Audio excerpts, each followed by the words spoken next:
മൊയിലെ കണ്ണൂർ വരെ പോവാണ്.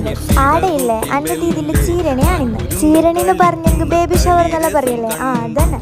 നമ്മ ട്രെയിനിലാണ് പോയിട്ടുണ്ടായിരുന്നു. ട്രെയിനിൽ സ്ഥലമില്ലാത്തതുകൊണ്ട് കാസിന്റെ കുഞ്ഞിനെ ഓൻ അതിന്റെ മീത്ത് കയറ്റാകുമ്പോ ഭയങ്കര ഷോക്ക് അടിച്ച പോലെ ഉണ്ടായി. നമുക്ക് പിന്നെ എന്തോ ഒരു ഭാഗ്യത്തിന് വിൻഡോ സീറ്റ് തന്നെ കിട്ടിയിട്ടുണ്ടായി. അങ്ങനെ ട്രെയിനിൽ നിന്ന് കുറച്ച് കഴിയുമ്പോ ഈ ഒരു ചേച്ചി വന്നു കീച്ചേനെല്ലാം ബുക്കാൻ. നമ്മ മേങ്ങാനൊന്നും നിന്നി. ട്രെയിനിൽ ഇരുന്നിട്ട് ബോറടിച്ചിട്ടാകുമ്പോ കുറച്ചു നേരം ഫോണെല്ലാം നോക്കി. ഈ ചങ്ങായി പിന്നെ ക്യാമറ ഓൺ ആക്കി പറഞ്ഞപ്പോ നല്ല ഷോളിട്ട് പൊട്ടി. അങ്ങനെ നമ്മ കണ്ണൂരെത്തി.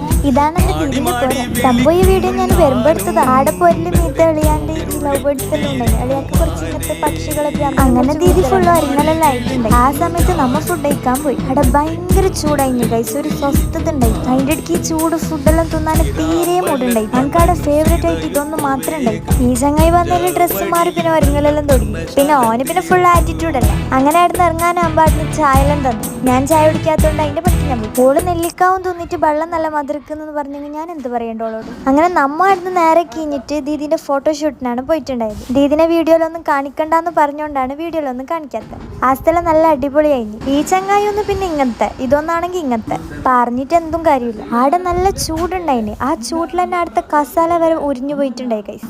എന്തായാലും നമുക്ക് നല്ല ഫോട്ടോ എടുക്കാനുള്ള അടിപൊളിയായി. കുറെ ഫോട്ടോ എടുത്തിനല്ല ആകെ ഒന്നേ നേരമായി. പിന്നെ ഓക്ക് വീഡിയോ എടുത്ത് കൊടുക്കണോന്ന് പറഞ്ഞു. അങ്ങനെ കസിന് വീഡിയോ എടുത്തു. ഓനക്ക് പിന്നെ ആടെ പോയെങ്കിലും ചങ്ങായിമാരുണ്ടല്ലോ. അങ്ങനെ നമ്മ അടുത്ത് മാംഗോ ബാറെല്ലാം തിന്നിട്ട് നേരെ പൊരുക്കുവാൻ കഴിഞ്ഞു. വൈകുന്നേരം 6:45 നമുക്ക് ട്രെയിൻ ഉണ്ടായിരുന്നു. അങ്ങനെ കുറച്ച് നേരം ആടെ ഫുള്ള് കാത്തിട്ട് ട്രെയിനിൽ പോയി പിന്നെ കാസർഗോഡ് എത്തി. അപ്പൊ ഇത്രയേ ഉള്ളൂ. വീഡിയോ ഇഷ്ടപ്പെട്ടാൽ ലൈക്കും കമന്റും ഒന്നും മറക്കണ്ട.